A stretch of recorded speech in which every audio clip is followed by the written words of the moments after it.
just see Jumbo, everybody. But John, that might just work.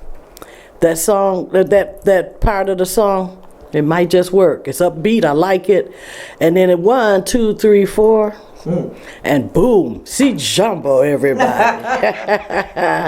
Welcome to Satora's Black History Corner internet program. I'm your host, Catherine Hunter Williams, along with my co-host, Miss Catherine Blake. Hello, everybody. Today, I'm going to tell our story about Sylvester MacGee, who is allegedly now said to be the last living former American African slave. And he did fight in the Civil War. That is known. That is has been proven. Hey, I said this will be an interesting story. And Miss B is also going to tell our story about the first American African woman architect, Miss Beverly Loraine Greene. But before we get into our program, I don't know how many of y'all went to the Million Man March. Saturday, I think it was. Well, I know. 10. Yeah, it was quite a bit of people there too. One thing about it, what I've seen of it, is that people need a leader. Now, I've heard some of us say, some people I know say, we don't need a leader, we don't this and that. But as you look at that was on there Saturday, and seeing all those people there, they have no direction, so they need a leader. That's why Farrakhan, Minister Louis Farrakhan, was there and was speaking to the people. And he not only had, well, let me read you this that I pulled off. And it came from Doctrine of Discovery, and that's an interesting place to go on your internet, because it has some very interesting articles on there. But anyway, tens of thousands from across the country gathered at the National Mall in Washington Saturday for the 20th anniversary of the Million Man March. The rally commemorated the 1995 event, but he also had one for families too. After that Million Man thing. And number one, he got in a lot of trouble because he didn't invite women. That's why they did the family one. So he's had another one before this one here. And then this one here, he apologized to the sisters because he didn't invite them to that first one. This time it's all the sisters. Sisters, come on out. We can't do nothing without them. That's what he said. Yeah. Anyway, when the Nation of Islam leader Louis Farrakhan called American African men to the nation's capital for a day of atonement, that was in the 1995 event. This year's rally themed Justice or Else. Now, see, I watched it all the way to the end because I wanted to see what the or else was. What was it? Oh, I'll get to it. Okay. It called for an end to police brutality and demanded justice for communities of color, women, and the poor. Okay, that's it. And there's some more to it. Jesus. Call for an end of police brutality, demanded justice for communities of color, women, and the poor, and was more inclusive than the first. Among this year's crowd were women and other people of color, including Native Americans, who are calling for a renaming of Columbus Day. This is why I wanted to read this article, because today is Columbus Day celebration, and yeah, y'all got it wrong. White people, you got it wrong celebrating this man. That's the truth, and y'all know it and want us to celebrate with him. Anyway, including Native Americans, who are calling for renaming of Columbus Day, the federal holiday that commemorates the arrival of Christopher Columbus to the so-called New World in 1492. The holiday has long evoked the sadness and anger among Native Americans who object to honoring the man who opened the land to European colonization and the exploitation of Native people. We speak with Larry Ham, chairman of the People Organization for Progress, who was at the first Million Man March in 1995 and also attended the 20th anniversary march, and Jossie Ross, author, speaker, lawyer, and the member of the Blackfeet Nation, which Blackfeet Native Americans is supposed to be in my family. That's the other part. Yeah. of our family. But also at the end, it also, let me say this too. It was not only Native Americans there. There were Latinos, Puerto Ricans, Mexicans there, Dominican, people from the Dominican Republic, Jamaican, Haitians. It was a lot of different, not ethnic groups, but yeah, different, I call them brothers and sisters. They're my brown and brothers and sisters of a different mother. That's what I call them. And then there's the Dominican, and that guy got up there and told us some stuff about what's going on in Haiti. But if you know the history of Haiti, you would understand what's going on with them today. And the Dominican Republic, they right there together. But the Dominican Republic was conquered by, oh Jesus, let's see, the Haitians were conquered by the French. And the John, do you know who the Dominican Republic was conquered by? The Dominican Republic. Oh, I can't. Dominican Republic. I'll check it out. Hold on. Okay. They were conquered, and then what they were saying, they got French names, and then who the Dominican Republic were conquered by, they have their names. European something. It's Portuguese or whatever, Spanish names, I think. Forgive me for that. But John's checking it out. I think it was the Spanish or Portuguese or something. So let me leave that alone.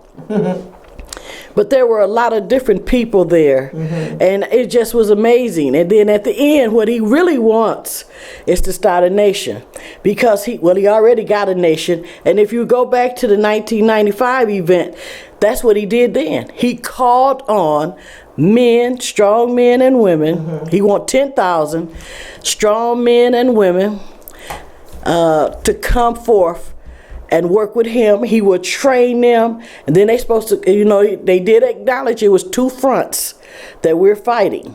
Police brutality and also this black on black crime that's going on.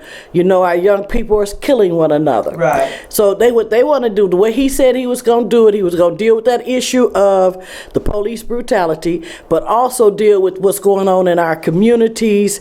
I guess how he's going to deal with that, I have no idea, because these chaps today, if they would kill each other, they would kill them too. So it could be a war or something like that. They can go out to, just like Reverend Warren does, he goes to them. They say if the mountain, if the mountain won't come to, Muhammad won't come to the mountain, then the mountain must go to Muhammad. However they go. But that's what he does. He goes to I really got to commend him for that, because he'll go to the gangs and preach peace to them, and not so much peace, but reality. And all of them are very smart young men. They're very smart. They just make some dumb decisions. But sometimes what happens with gangs and stuff, that it's various reasons that young men or women or girls join those gangs. It's things be going on at home. They need acceptance. They need love, and they feel that they get this with this. So that's that. And I commend him also, because he said he was going to do it, and he has been doing it. Right. I don't know if he have other churches involved with him, helping him with this. That, hey, go out and do what they going to do. Now, I don't know what Farrakhan is going to do, but he said he going to confront both fronts. Like I said, the black on black crime and police brutality. Okay, to answer your question about Dominican Republic, it was a place where Christopher Columbus landed on 5th of December 1492, and the Taino people had been there, and they have been since the 7th century. It became the site of the European settlement Americas, namely Santo Domingo, the oldest, and it's actually was 300 years, the Spanish rule with French and Haitian interludes, which basically went into French hands after Spanish had it, and then also the Haitians ruled it too. They become independent, Dominican Republic independent in 1821. So okay, because they were saying they had Spanish names, so it was Spanish, Portuguese? Or no, just Spanish. That's Spanish that conquered Haiti. Not Haiti, but the Dominican. But they right there together. Yeah, they're right beside. But you can actually see one is like totally stripped, denuded of forest and stuff. The Haitian side, where the Dominican Republic still has quite a bit of forested land. So you can see that from an aerial shot, from like satellite. So there was just bad management there on behalf of Haiti for the the resources there. They just basically went nuts and cut everything down in comparison to what is still there available. I mean, it's almost indistinguishable except for their line is. I mean, you could just see it on the map. I've seen it. And it's like it's really, Dominican Republic is still really heavily forested. The Haiti side isn't. It's really stripped. So. Yeah. Well, they were saying that they had the guy who spoke for him. He was speaking for the Dominican Republican, and then the other one, he was speaking for Haiti. Haiti has French names because they was conquered by the French, and then Dominican Republican has Spanish names. So they was naming these names, and he said that's because we've been conquered, and we tired of being conquered. So they was there also. I mean, it was very interesting. But the bottom line is he gonna get them. He gonna get these 10,000 young. It's gonna be young men, young women, and he's gonna get them. And some of them gonna be a little wicky wacky because I was looking at how they shoot out over the people. You can see some of them have some serious issues, mental. And I guess he gonna weed them out, but he's gonna get what he wants, and he wants another. He wants the United States to give them 1 million acres of land, or 1.2 millions of acres of land, and he broke down everything that why you needed that much land. But I thought about, they bombed Africa. When Africa demanded a state, they bombed it. Tulsa, Oklahoma, they bombed it. Oh, it's an interesting story about this woman, the last one. Yeah. I don't know if I told you about it. Okay. But I said, okay, they want to have a nation within a nation, but they're already a nation within a nation. The Nation of Islam is in the nation of, which is America. So I don't know how he's going to do it, but I think he's going to be all right with it. And he's going to get him some more people to join the Nation of Islam under him. He still, to me, he got the women I thought they had stopped doing that, covering them all up like that. Oh, no. Yeah. No, they had stopped it because when I was in it, they had stopped that. Oh. We didn't have to dress like that anymore. Oh, covered up, head covered, only your face showing. That's Arabic. Oh, they're still doing it. I know that. Yeah, but I seen that they are.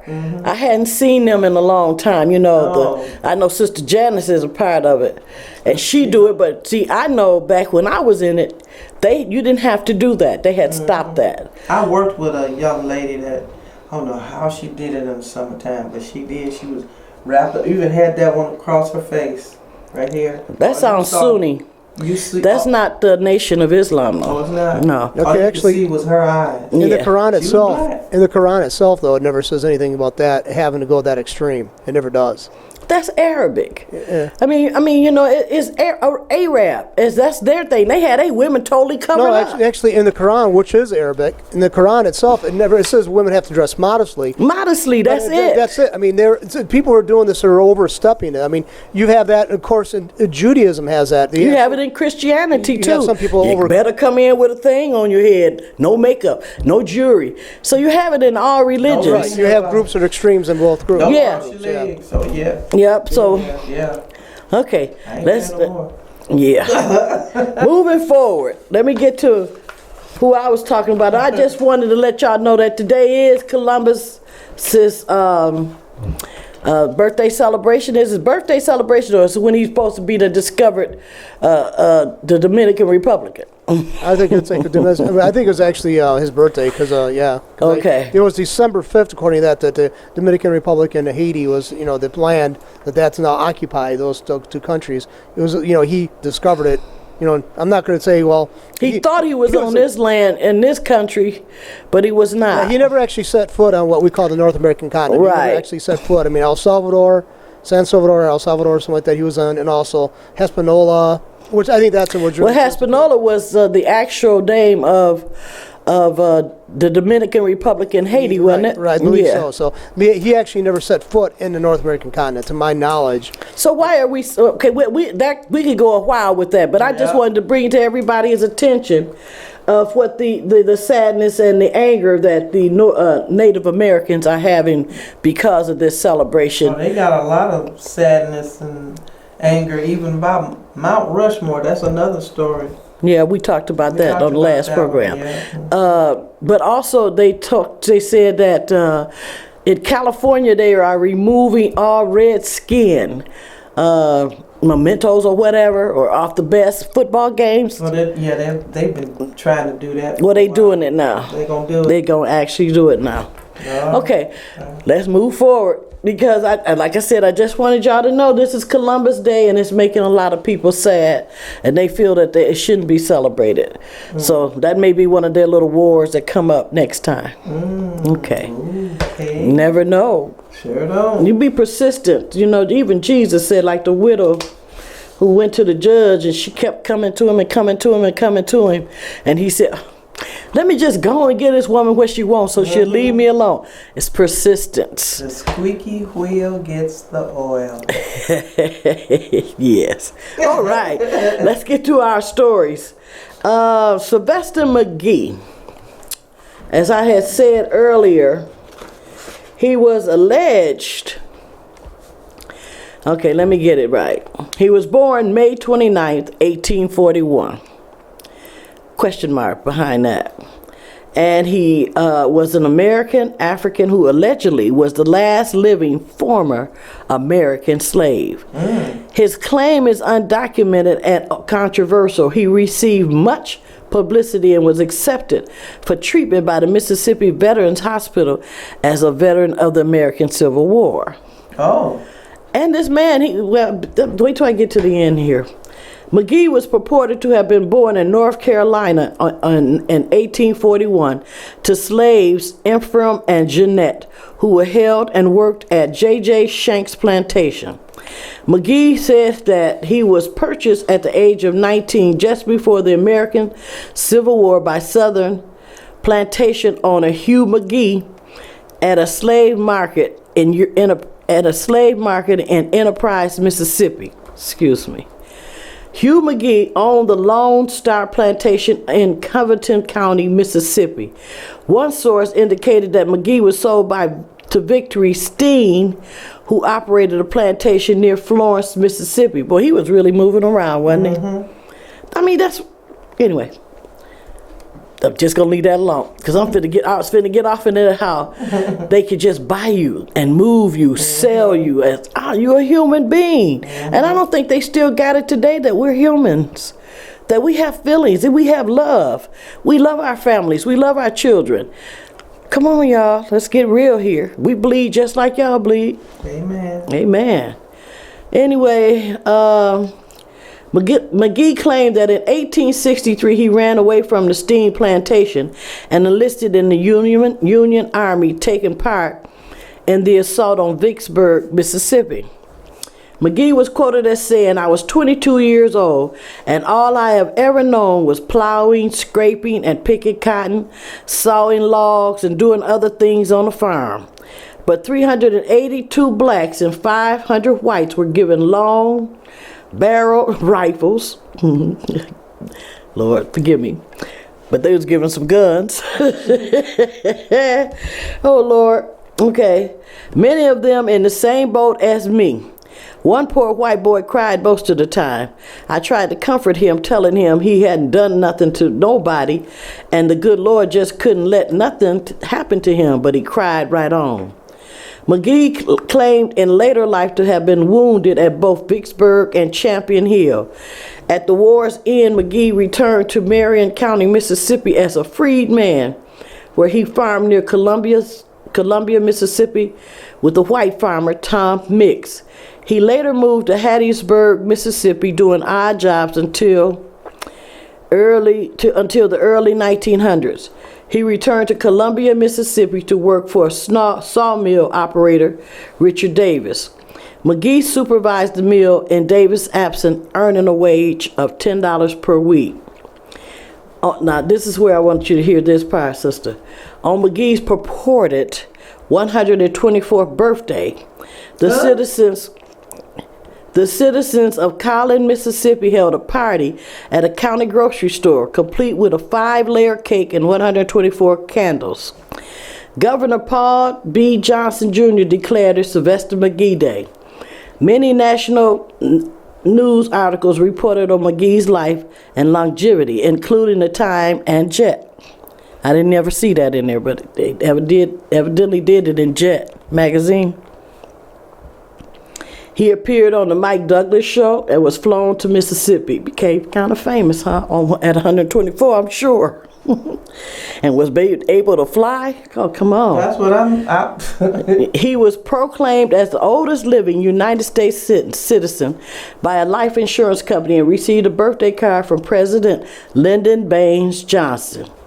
Although much documentation is lost or possibly never existed, some sources suggest that MacGee may have served in both the Confederate and Union armies. And somebody was asking me which army he served in. He served in both. Alfred P. Andrews, founder of the Jackson Civil War Roundtable and is president-elect for 1965 to 1966, helped MacGee be classified as a Civil War veteran, although no service records for him could be found. In March 1966, when MacGee was suffering from pneumonia, Andrew helped him to obtain treatment from the Mississippi Veterans Hospital. As to MacGee's claim of being more than 120 years old, Jet wrote the following. There is no birth certificate to verify his birth date, but records in the probate division of the Chancery Court of Covington County, dated February 1859, shows MacGee and his father, Ephraim, were owned by slave owners Hugh MacGee. MacGee insisted that May 29, 1841 was his birth date and that he should know when he was born, and that Hugh MacGee's father, Robin MacGee of Jefferson County, Mississippi, who died in 1859. MacGee said he obtained his freedom after the fall of Vicksburg and served with the Union troops. Some historians have stated it would have been impossible for a person who neither reads nor writes to have related the stories of the Civil War in such detail as MacGee without having served in the conflict. One historian stated that MacGee talked with rare intelligence and seldom rambling and telling of his participation in the Civil War. Sylvester MacGee joined his ancestors in October 15, 1971, and he was 130 years old. Wow. You can also see, it says Sylvester MacGee was America's last slave and the nation's last Confederate veteran and the last Union veteran. He was born in 1841 and died in 1971 at the age of 130 years old. At the time of his death, he was the oldest person in America. For over 40 years, Sylvester MacGee never received a gravestone. On February 23, 2012, a monument was dedicated in a memorial service to his historic life and memory. The cemetery is located behind Pleasant Valley United Methodist Church on Highway 586 in Foxworth, Mississippi, in Merriam County. His monument is the largest in the cemetery with 1-ton granite slab over the gravesite. Wow, 1 ton. 1 ton. 1 ton. Okay, that's our story of Sylvester MacGee. Now, Miss B. Okay. This is a very interesting young lady. Well, no, she joined her ancestors in 1957. Oh, so okay. We're talking about Beverly Loraine Greene. Beverly Loraine Greene was believed to be the first African American registered woman architect in the United States. Was born in Chicago, Illinois, October 4, 1915. She grew up in Chicago and was raised by her father, James A. Greene. He was a lawyer, and her mother, Vera Greene, was a homemaker. Greene earned a Bachelor's of Science degree in Architectural Engineering from the University of Illinois in 1936. 1 year later, she earned her Master's of Science degree in City Planning and Housing from the same university. And on December 28, 1942, at the age of 27, Greene was registered in the state of Illinois as an architect. After completing the second degree, Greene returned to her hometown and initially worked for the Chicago Housing Authority. Greene was one of the first African Americans in the agency. Despite her education and her official recognition as an architect, Greene found it difficult to obtain jobs in the profession. She moved to New York City in 1945 to work on the planned Sylvester Town private housing project in Lower Manhattan that was being built by the Metropolitan Life Insurance Company. Given her past experience and the company's prior announcement that African Americans would not be allowed to live in the Stuyvesant town, Greene believed she would not be hired. But she applied anyway, and to her surprise, she was the first architect employed on the project. Greene quit, however, to accept a scholarship at Columbia University where she would study urban planning. She received her master's degree in architectural from Columbia in June 5th, 1945. Greene went to work for a number of notable architectural firms, and her employers during that period included the architectural firm headed by the Isidore Rosefield, which specialized in healthcare and hospital design. She also worked with Edward Durrell Stone on the art complex at Sarah Lawrence College, and in 1952 on the theater at the University of Arkansas. These are some really nice buildings. I did see some of the buildings online. And during her time with the architectural firm headed by Marcel Breuer, she worked on the UNESCO United Nations headquarters in Paris, France, which was completed in 1958. Kudos, girlfriend. Her next project included buildings at the New York University, which were completed between 1956 and 1961. Greene never saw most of the buildings at the New York University she helped design. Beverly Loraine Greene died on August 22nd, 1957 at the age of 41 in New York City. Ironically, she had also designed the Unity Funeral Home, the building in which her memorial service was held. Ain't that something? Right. She was quite a lady. Yeah. Yeah. This was some nice buildings. Some nice buildings. You can see them online, some of them. But I didn't see the funeral home. I didn't the see Unity Funeral Home. Yeah. But you know, you can see the New York University and University in Arkansas, the theater, and I haven't seen the United Nations headquarters in Paris, France. I didn't look that one up. But she did some nice architectural work. Yeah. And that's our story. And that's a woman. Yeah. Don't ever underestimate us, and That's always right. remember we was the Lord's last creation that makes us the highest creation. That's above y'all men, John. Hallelujah. Anyway, that's our story. I got a question though first, because I wanted to say where the sources for us Beverly Loraine Greene came from. And this question, do they still, I think it says in August 26, 1957, well, Beverly Greene, the Jet Magazine, do they still publish that? Is Jet Magazine still being published? I don't know if it is since Mr. Johnson passed. I think so. I think it is. I haven't seen any in a while. I haven't either. That's something we need to look up. Yeah, go ahead. And let us know on the next program. Yeah, I will do that. What you say, John? I'm looking it up right now. So. Oh, he looking it up. Because that's interesting. I just haven't seen any. You know, we used to go to doctor's office and you see them there or whatever. Well, you can look up her information in the African American Architects, and Women Architect Blazes a New Trail for Others.